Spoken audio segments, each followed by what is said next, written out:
Greetings, everyone. Thanks for tuning in to another episode of Topic UFO. Tonight, we're going to be speaking with Mr. Bret Oldham.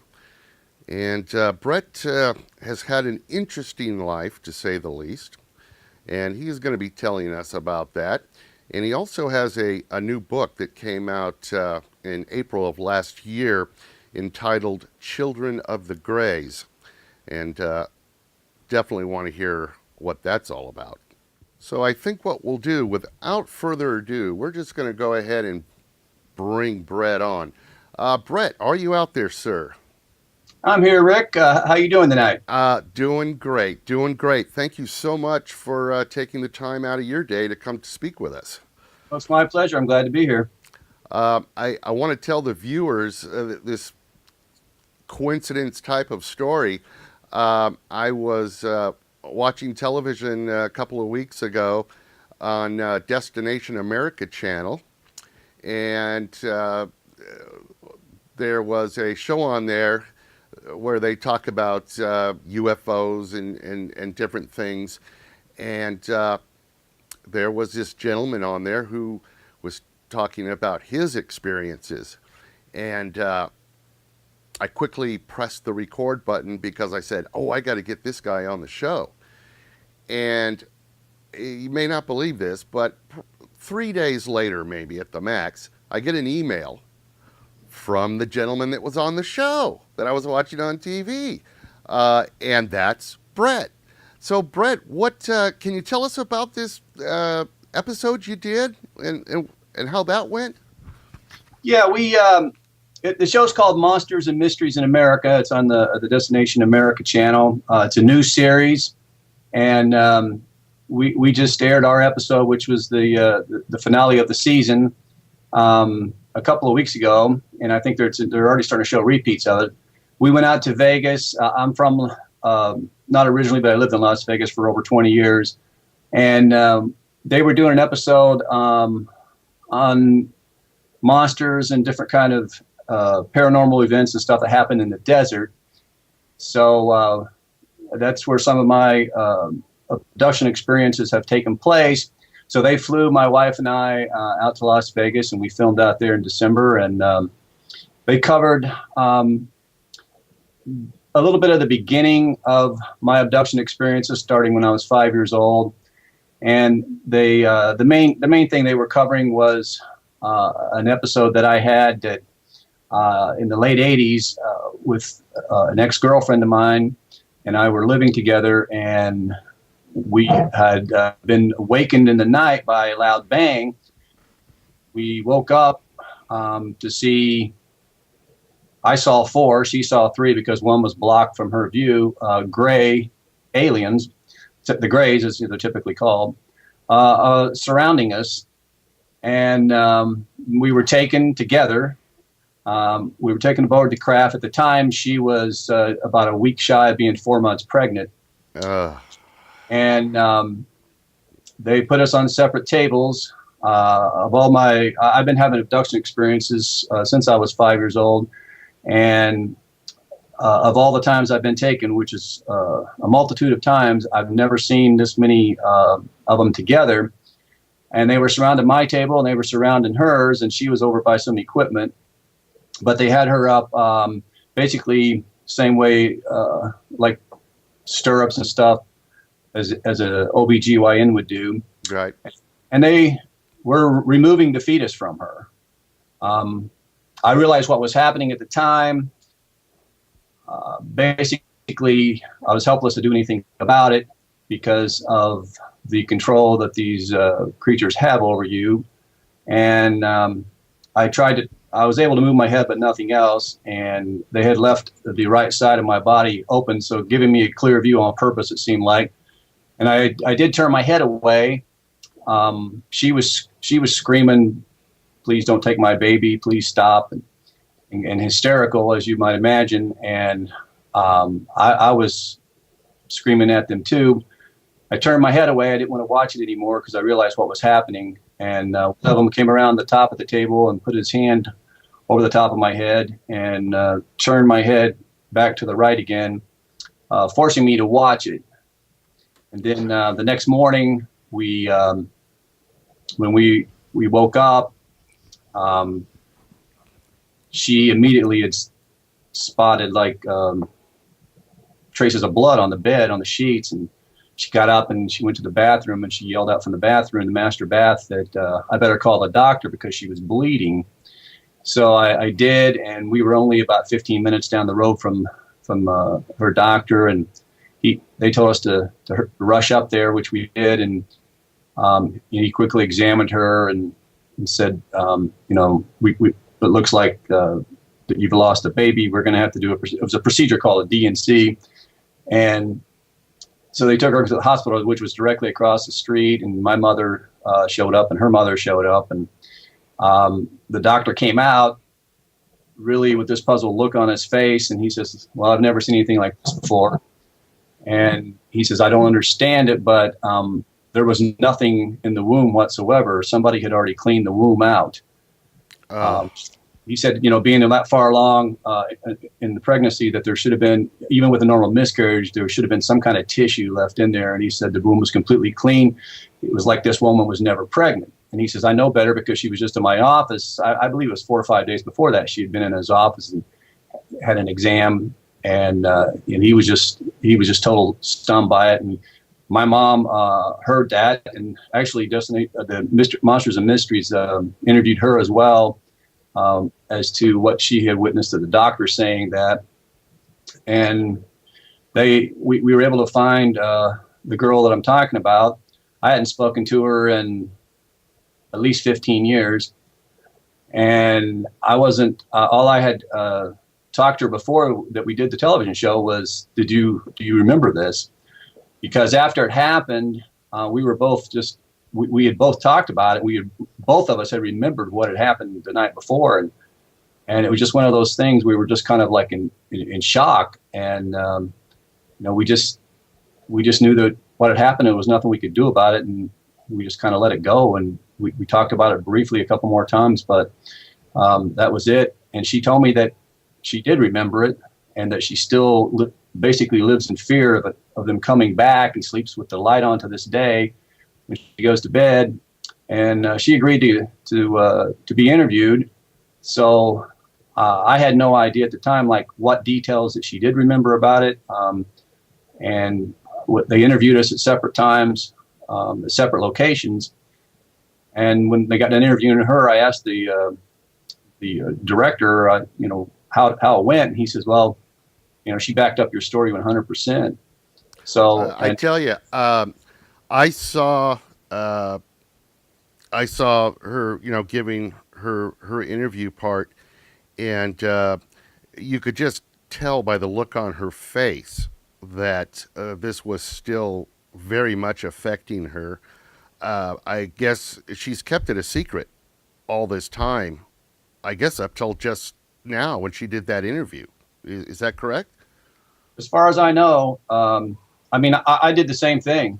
I've had these abduction experiences. I wasn't aware of them until my 20s, and I began having anxiety attacks for absolutely no reason. I was an athlete when I was younger. I've been a musician my whole life, played thousands of shows. Used to not the type of person that really gets anxiety attacks, and I started having severe anxiety attacks, which I had to get therapy for.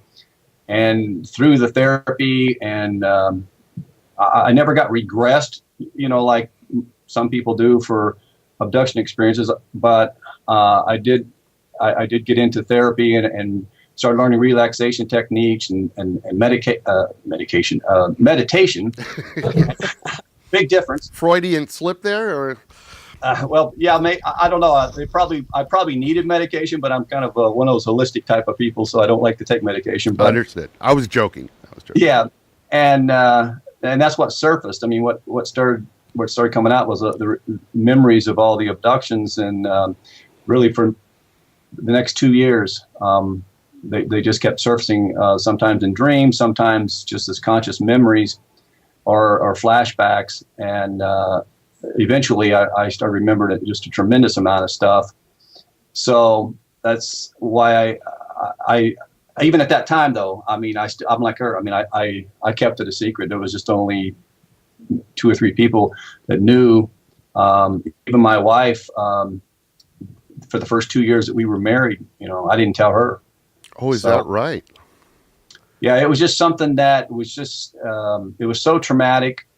And one of the reasons that I came out with the book was I felt it was time to let the public know that this is a real thing. It's happening on a grand scale. I mean, ever since the show aired and the books came out, I've got contacted from people like just all over the place from all walks of life, having these experiences and too afraid of ridicule to talk to anybody about it.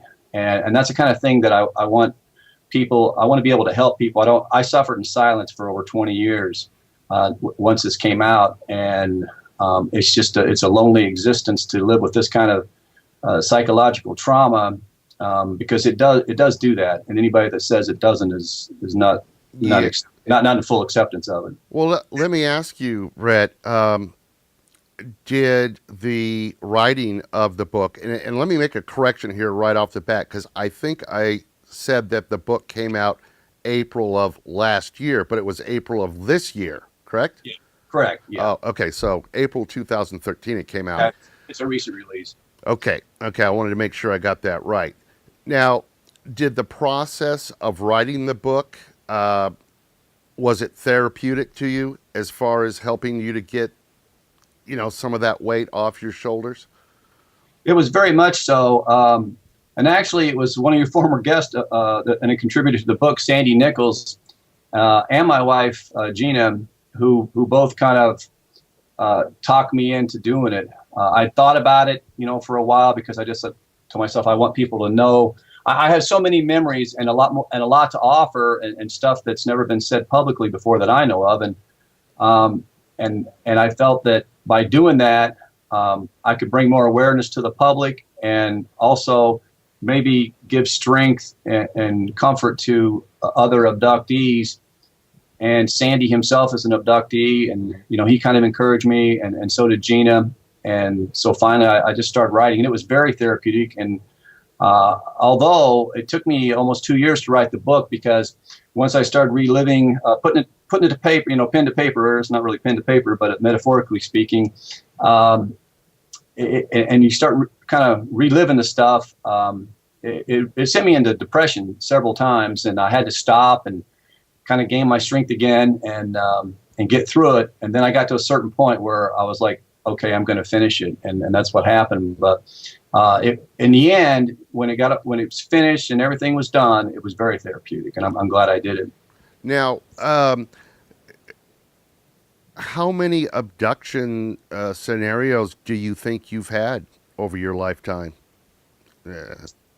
Any guess?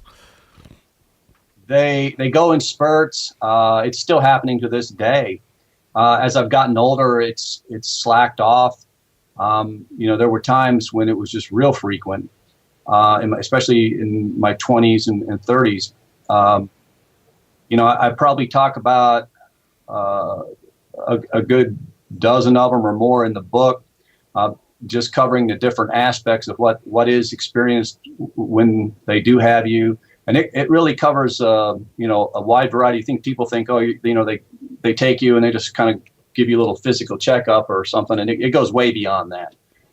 And so I wanted to cover that aspect of it, and the experiments that they've done, the medical procedures, and I've got I even included like a couple of my brother was like an award-winning Jeffrey Oldham's a award-winning artist in Las Vegas, and I got him to do a couple of sketches that are very detailed, and I've got some unexplainable scars, which I go into the book about, where doctors have asked me when I had back surgery, and I never have had back surgery, and things like that. I've got puncture mark scars, and I took pictures and included that in the book, and I laid it all out there, and some of it's really kind of embarrassing to put out to the public, but I wanted it all to be out there and tell people this is the kind of stuff that goes on, and this is the kind of stuff that you're subjected to.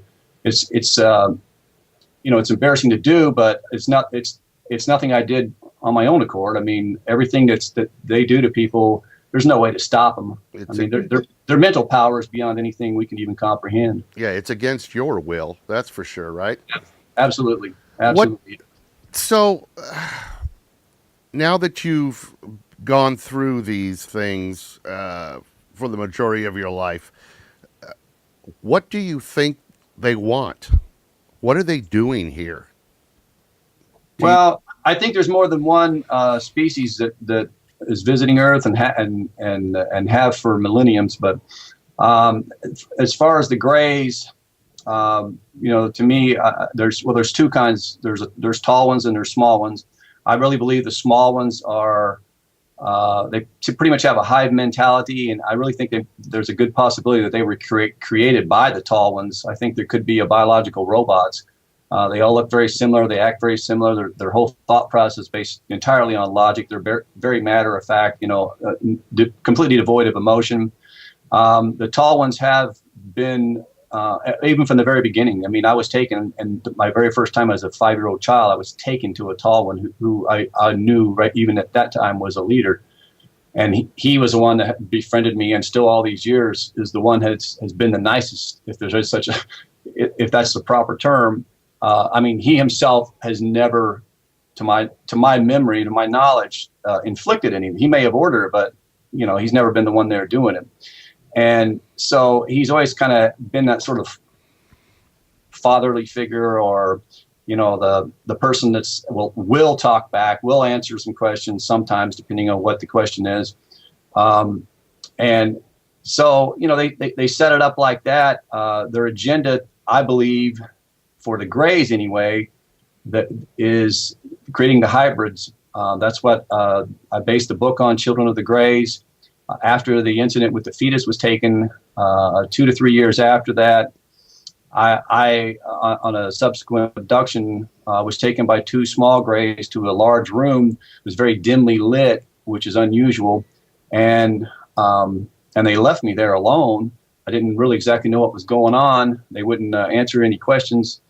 And there was a ramp about maybe 75 feet in front of me, down long in front of me. And at the end of the ramp was like a lit doorway type thing.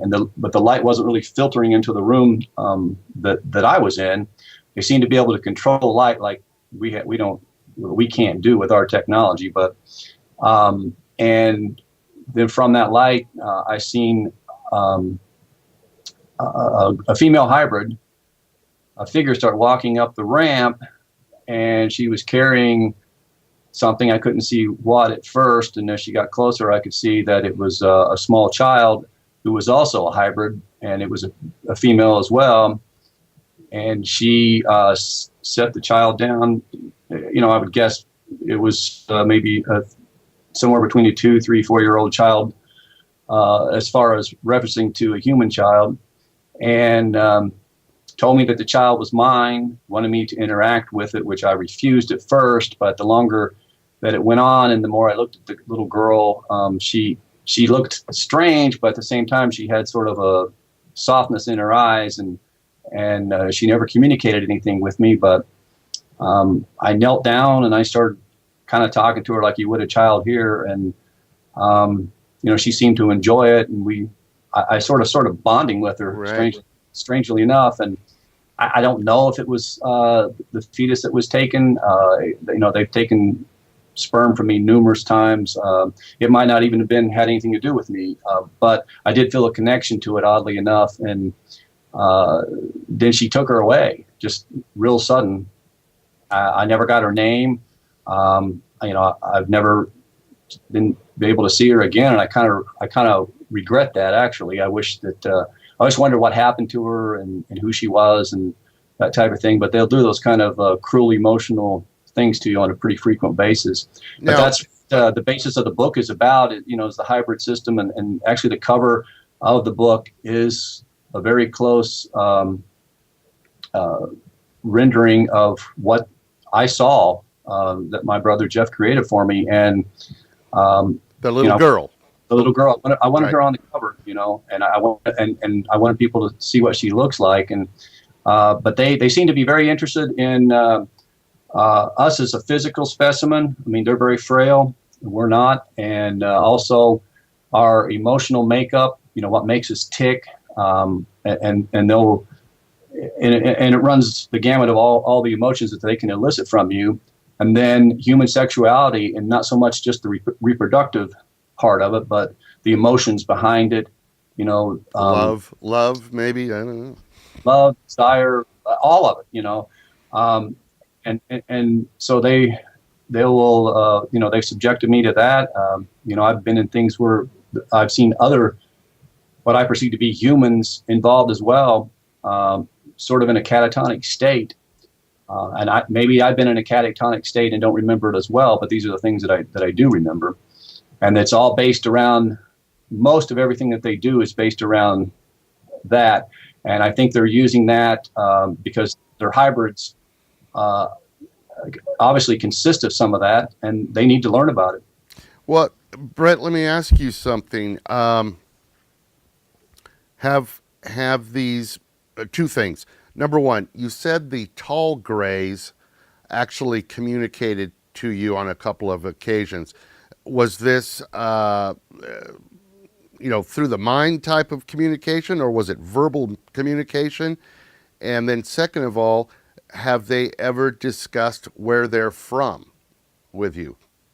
Well, it's always telepathic. It's been that from the beginning, and really some of the early abductions. I mean, I didn't really get that. I would still make the mistake of like speaking out loud, and then I would kind of feel kind of foolish by it. But that's just what we're used to, but I quickly realized that they can read every thought that we're thinking, which sometimes can go against you. But I've never asked them where they're from. I'm not even 100% sure that they're from another planet. I mean, I think there's a interdimensional aspect to this. Right. And I do know that when they take me, it's done dimensionally. I've seen it. It took me. I never knew exactly. I've heard people talk about, other abductees talk about, well, I went through a wall and stuff like that, and that never happened to me. I would see them sometimes where I was at, and then the next thing I would be blackout, and then I would wake up and I would be where they took me to. But a recent episode that happened a couple of years ago, that I heard a tap tap tap sound on the bed, which was, at the time, I actually thought it was because my abductions have actually led me into the world of paranormal, because I had so many ghost experiences and stuff when I was a kid, which also has to do with this dimensional shift that happens to our bodies. So I kind of thought it was like a ghost, and I heard it again, this tap, tap, tap on the mattress. And so when I did open my eyes, I was laying on my side facing the outside of the bed, and there was three of them lined up along the side of the bed, and they seemed to wake me up on purpose this time. But at the time, I could see on the bedroom wall what I can only describe looking like a water mirage.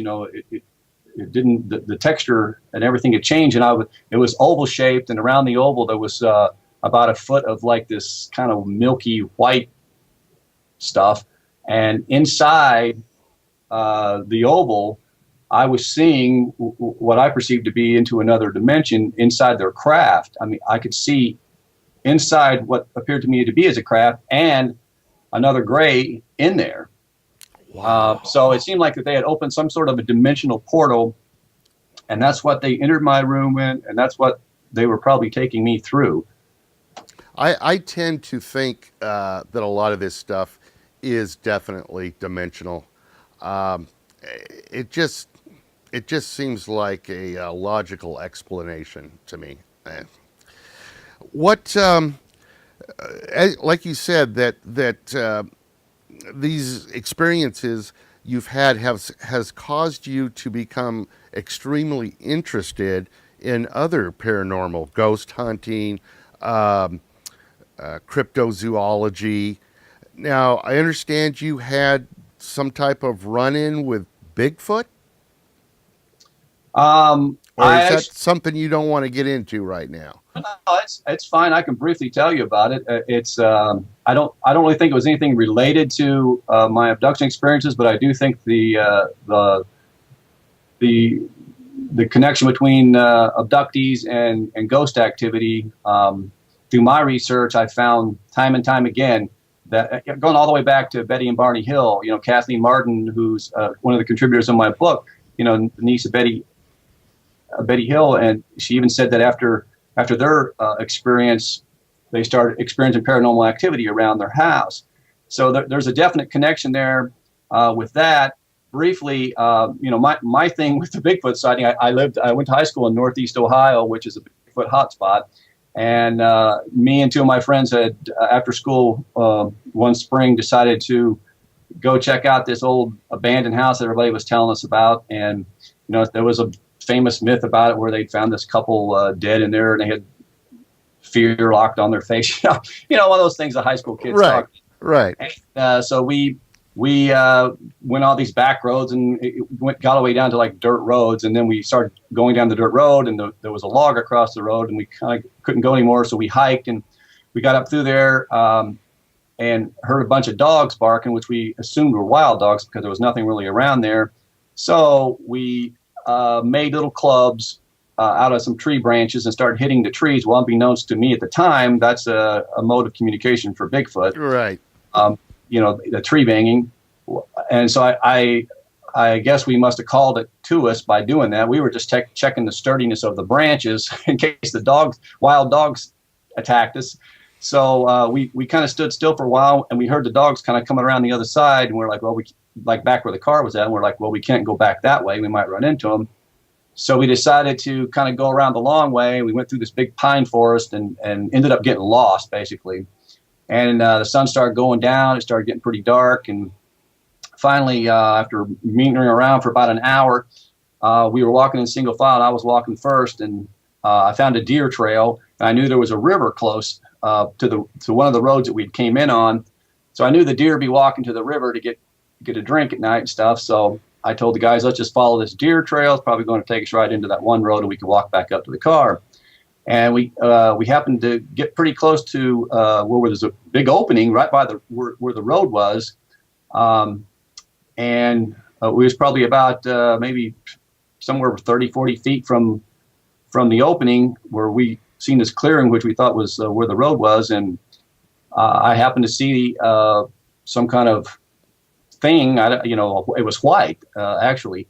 And it was crouching down behind like some little sapling trees and some bushes. And I was trying to I thought somebody was playing a joke on us or something, but nobody really knew we were out there. And they saw it too. And then, we're just like, well, you guys see that? And that kind of thing like that. I mean, we were 17 years old. So it realized that, well, actually it reached up and grabbed a bunch of these bushes and shook it profusely. I mean, it was like very aggressive. And we just stood there. We still didn't know what it was. And I guess it realized it wasn't going to scare us off that way. So it stood up and faced us. And this thing was, I'm almost 6'4", and this thing was a good, at least 2 feet bigger than me. Wow. And we were standing there, it just turned around just face to face. And I didn't get a real good look at its face because of the way that, it was a little bit too dark, but it was the typical, cone head, wide shoulders, long arms, but it was just humongous and standing there 30, 40 feet in front of us. But it was the fight or flight kind of thing kicked in, and I knew that I personally wasn't going to go running back into the woods where we'd been lost for the last hour with this thing around. So we all screamed basically, and I remember throwing my club at it, which was I wouldn't do these days, but as a scared teenager, that's what I did. And we had to run literally right by it to the opening to get to the road. And the funny thing is as we did, I remember out of the corner of my eye seeing in it turning its whole torso around and walking away from us. Oh. So it was only shaking the bushes really to scare us off. I don't think it meant us any harm whatsoever. I didn't hit it with the club, thankfully, but it wanted to get away from us as much as we did from it. So, but oddly enough, a friend of mine, Don Keating, he's a Bigfoot researcher and up in that same area. A couple years after that, he ended up filming one in an area maybe 15 miles from where I had the sighting that I did, and his was about the same size and white. So I don't know if it's the same one or not, but it's quite the experience. It's the only time that's ever happened to me. So That's amazing. That's it's something you don't forget, that's for sure. no, I can imagine. And just the fact of this creature grabbing the bushes and shaking them, shows a level of intelligence, right? Oh, yeah. I mean, it's definitely an intelligent creature, and it's definitely out there. I mean, I've witnessed it firsthand, and we Brent Rains, another contributor to my book, had told me and Gene about a report that he took in Tennessee here, and of a guy that was in a deer stand and witnessed a craft of some sort landing, and he claims that a Bigfoot got out of the craft, walked around for a few minutes, and then got back in the craft, and then it took off. And people hear that and are like, yeah, well, Bigfoot's an alien, he's flying a spacecraft. I don't think it's like that at all. I mean, I tell people it's like, it makes sense to me, because if they're taking us and examining us, and you've got some kind of creature out there that's possibly, from all indications, got human DNA of some sort, why not? Why would they not take a creature like that and examine it as well? Exactly. I didn't even think about it that way. Yeah. Well, listen, Bret, we're just about out of time here, but I wanted to ask you again about where folks can get your book, Children of the Greys. Well, it's on Amazon, and there's a Kindle version. I just got the Kindle version up about a week ago, so it's there's a print version and a Kindle version. Right now, it's exclusively on Amazon. Okay. And do you have a website or anything else you'd like to give out tonight, or? I do have a website coming up, just childrenofthegrays.com. I'm putting the finishing touches on that now. I just started a Facebook page. We have a Halo Paranormal, which is the moniker we use for our paranormal work. That's on Facebook as well. But I started a Children of the Greys. It's just facebook.com/Children of the Greys for Facebook. And I put it up for people that's interested in the abduction subject and other abductees, to share information, and feel free that they could come out and speak about these things. And that has been happening. We're just getting it going, and the people that's been joining, I've got some people from all across the country, that's written me and have liked the page and have been participating in it. So I'm happy to see that. Excellent. Well, we'll definitely get that information up.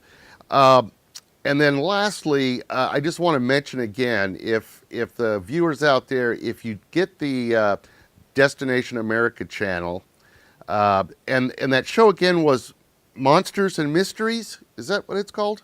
Yeah, Monsters and Mysteries in America. Yeah. And our episode, I believe, is Desert Wasteland. I think was the one we're in, and we're the last piece on the season finale. The last segment on there, right? And definitely check it out, because it is a great story, and you'll get to see Bret. All right, Bret. Well, listen, thanks very much for coming on.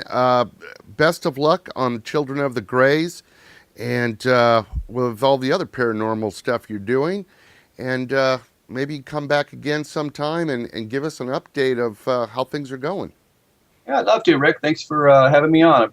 Well, I would love it if you came back.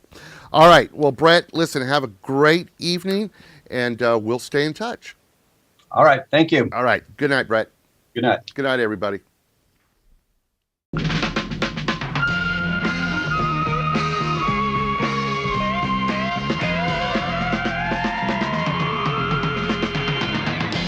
the door, you'll find the secret. To find the answer is to keep it. You'll believe it when you find something screaming across your mind. Green slime.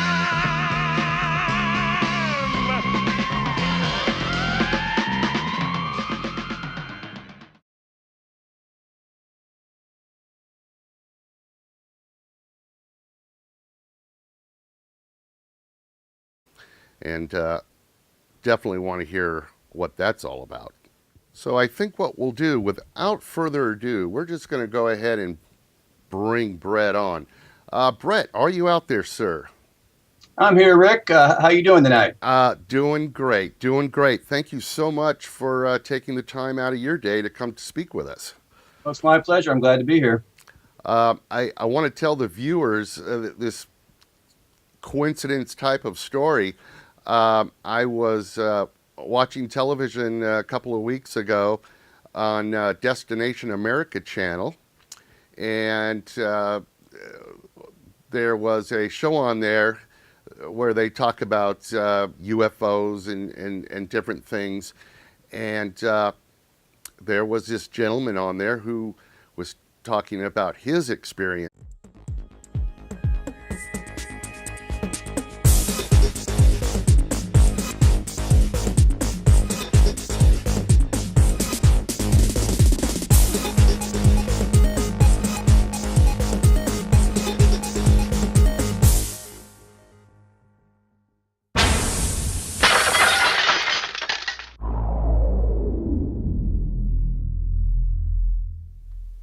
Greetings, everyone.